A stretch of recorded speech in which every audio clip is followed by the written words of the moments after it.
Foreign Minister Badr Abdulati and British National Security Advisor Jonathan Powell discussed strengthening bilateral relations.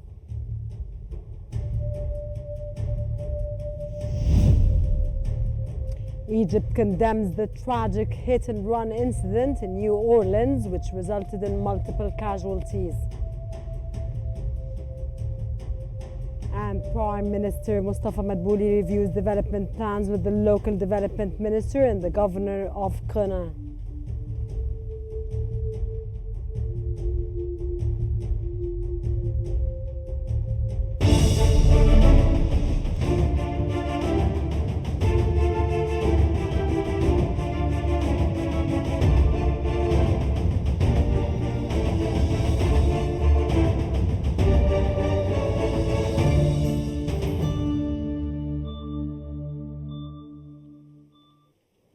You're watching the latest updates from Egypt on Qnews. Let's move on to the latest developments.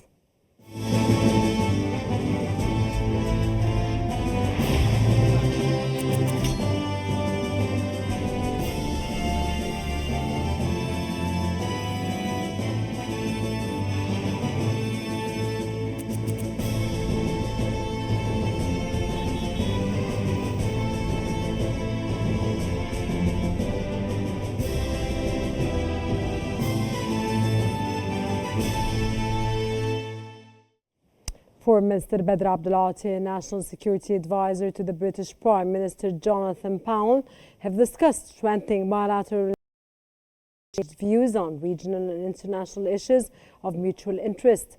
During the meeting, the Foreign Minister outlined Egypt's efforts to reach an immediate ceasefire agreement in Gaza, emphasizing the importance of ensuring humanitarian aid access to the Gaza Strip and halting the systematic violation committed by Israel against the Palestinians, which are contrary to all international conventions. He also reaffirmed Egypt's full support for the Syrian people, advocating for the stability of the state, the preservation of its national institutions, and respect for territorial integrity and sovereignty.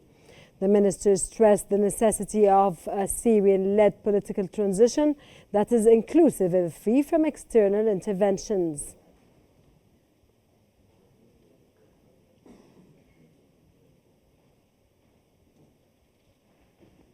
Egypt has strongly condemned the tragic hit-and-run incident that took place on Wednesday in New Orleans in the United States, which resulted in numerous casualties. The Foreign Ministry stated that both the government and people of Egypt express full solidarity with the United States and extend condolences to the victims' families and wish for a swift recovery to the injured. Egypt reiterates its strong opposition to all forms of violence targeting civilian safety and security.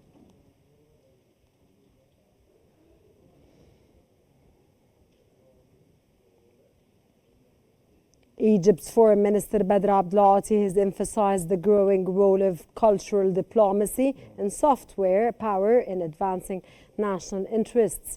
That came during his meeting with leaders and members of the ministry's cultural sector. Abdulati called for continued coordination with cultural ministers and agencies to highlight Egypt's unique cultural, intellectual and historical heritage through increased embassy cultural activities and international participation. He also praised efforts to recover Egyptian artifacts abroad, emphasizing the importance of promoting the Grand Egyptian Museum.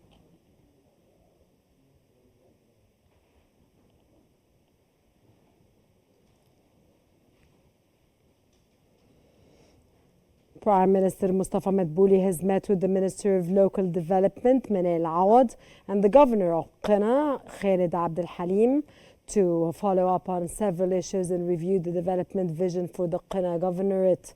The Prime Minister confirmed that this meeting is part of a series of meetings with governors aimed at monitoring the progress of various projects and assessing the quality of services provided to civilians.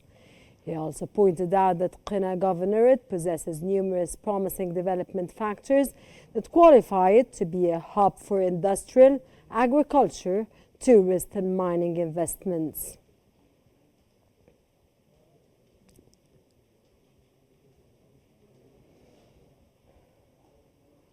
A number of leaders of companies and units under the Ministry of Military Production have held regular meetings with employees to ensure the implementation of Minister Engineer Mohammed Salahuddin Mustafa's directives regarding employee care and to keep them informed of the latest production updates.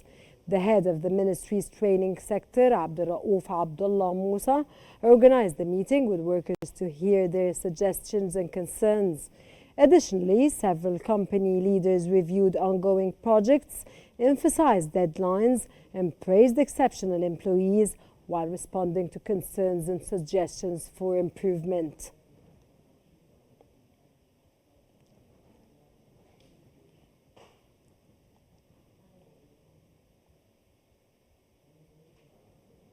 Commander-in-Chief of the Armed Forces, Minister of Defense and Military, General Abdelmegid Saqr, has approved the recruitment of a new batch of conscripts for the second recruitment phase in April 2025. This follows a press conference by Brigadier General Ahmed Mustafa Sadiq, Director of Recruitment and Mobilization, outlining the recruitment details for various educational levels. Recruitment begins on January the 2nd, 2025, with medical exams scheduled from January the 4th to February the 3rd, 2025. Necessary documents include national ID, a military service card, and educational qualifications, among others. Specific guidelines for exemptions and deferrals were also shared.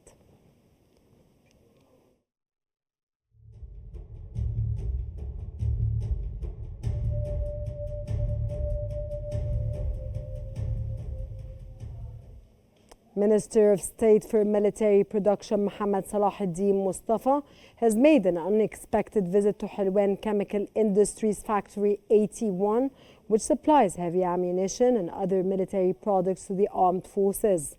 The visit aimed at inspecting production lines, including those for munitions and explosive fuses.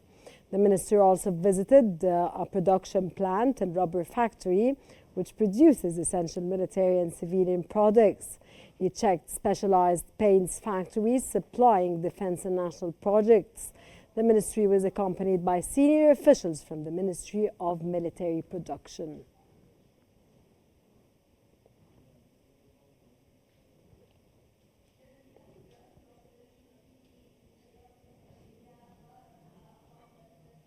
Health Minister Khaled Abdel Ghaffar has emphasized the importance of early detection of eye problems in students, noting that eye health plays a key role in the learning process.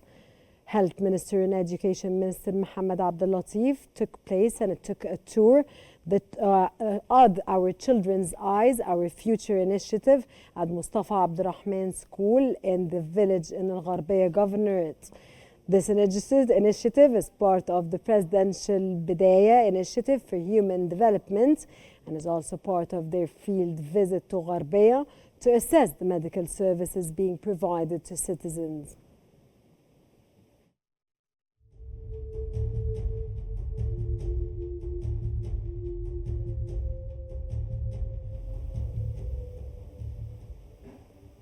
Minister of Water Resources and Irrigation, Hani Swalam, has confirmed the facilitation of licensing procedures to support the tourism sector and severe investors, which will positively impact national economy and create job opportunities. This is in line with the ministry's efforts to enhance digital transformation as part of the second phase of the Irrigation 2.0 system. He revealed the implementation of the first phase of the electronic groundwater licensing in the groundwater management areas of the West Delta. This system will allow beneficiaries to obtain their licenses electronically by submitting the required documents and tracking the status of their requests, thereby which will improve tourism services.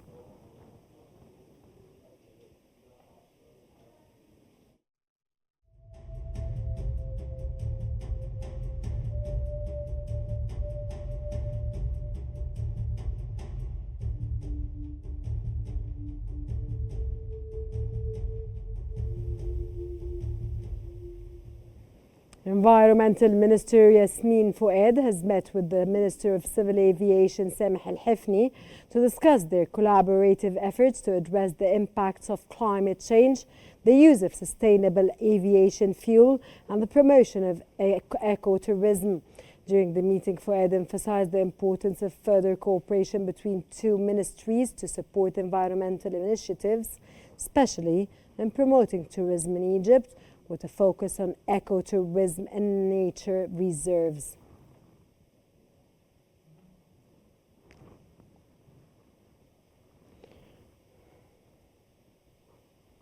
Minister of Health Dr. Khalid Abdel Ghaffar has reaffirmed the government's commitment to protecting the rights of medical staff and ensuring their vital role in Egypt's healthcare system. Speaking at the Parliament's Health Affairs Committee, he assured the government would not pass laws that negatively impact the medical team.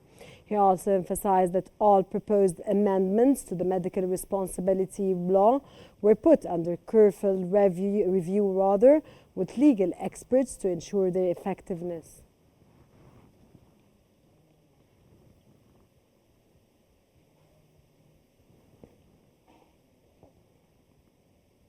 Prime Minister Mustafa Madbouli has revealed that Egypt has received the first installment of the European Union's $8 billion financing package. In a press conference, Madbouli acknowledged the economic challenges faced by Egypt in 2024, citing both internal and external factors that have contributed to the country's difficulties. He also emphasized that the government has responded effectively by implementing a range of policies and proactive measures to minimize the negative impacts of these challenges.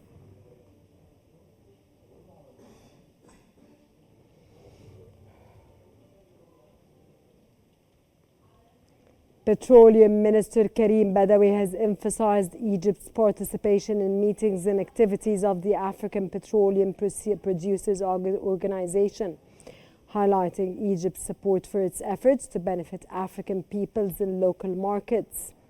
During a meeting with the ambassador of Côte d'Ivoire to Cairo, the Minister of Petroleum stressed that Egypt possesses expertise, skills in the petroleum and gas sectors and is capable of executing several key strategic projects, especially in infrastructure and logistics.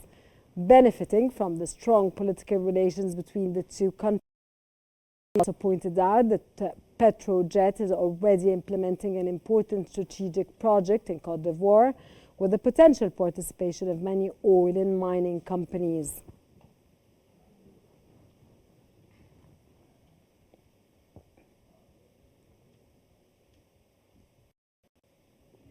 The Minister of Investment and Foreign Trade, Hassan Al-Khatib, has met with Karim Sami Saad, a board member of the National Egyptian Railway Industries Company, to review the company's project to establish an industrial complex for railway industries in the industrial zone of East Port Said in the Suez Canal Economic Zone. The meeting reviewed the development of the company's project to manufacture and maintain mobile units and related components using the latest technologies and international specifications in a manner that serves the state's goal of localization strategic industries. The project also aims to localize the manufacture of metro and train cars, thereby supporting local suppliers.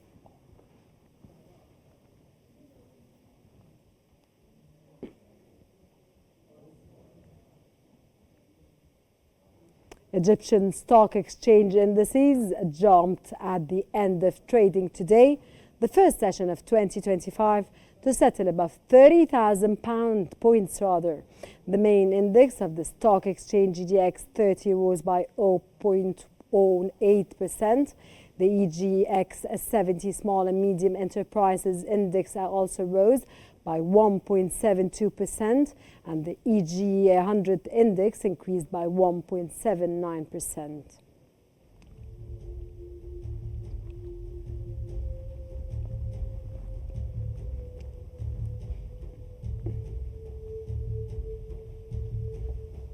That brings us to the end of our news bulletin. Here's what we have been covering. Former Minister Badr Abdulati and British National Security Advisor Jonathan Powell discussed strengthening bilateral relations.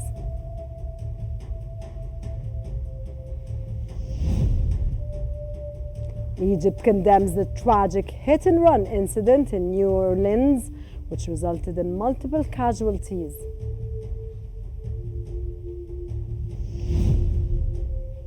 And Prime Minister Mustafa Madbouli reviews development plans with the local development ministry and the governor of Qnews.